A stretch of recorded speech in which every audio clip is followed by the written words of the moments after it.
Qo'lash hududidan yangi qurib bitkazilgan 6 so'teli imoratimiz savdoga chiqyapti. Shuni obzorini birgalikda ko'rib chiqamiz. Eshikdan kirganimizda o'ng qo'lda o'zini mehmonxonasi joylashgan ekan, ko'rishingiz mumkin.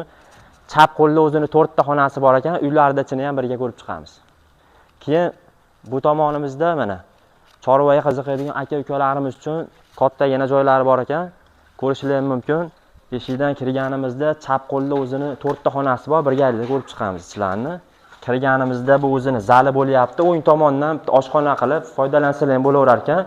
Bu chap tomonida yana bitta xonasi bo'lyapti. Ichkariga kirganimizda chapda ham bitta xona, o'ngda ham bitta xona, bu koridorcha bo'lyapti. O'zini hammom sanuzellari bilan birga ekan. Ko'rishingiz mumkin. To'liq uyimiz pishgan g'ishtdan bo'lgan ekan.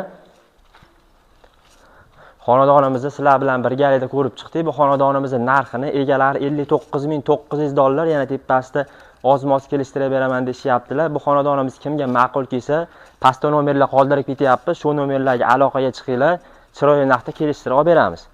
Bu hududimizda gaz, suv, svetdan umuman muammolari yo'q. Bu xonadonimizning hujjatlari notariusga tayyor holatda turibdi. Aloqaga chiqaverasizlar.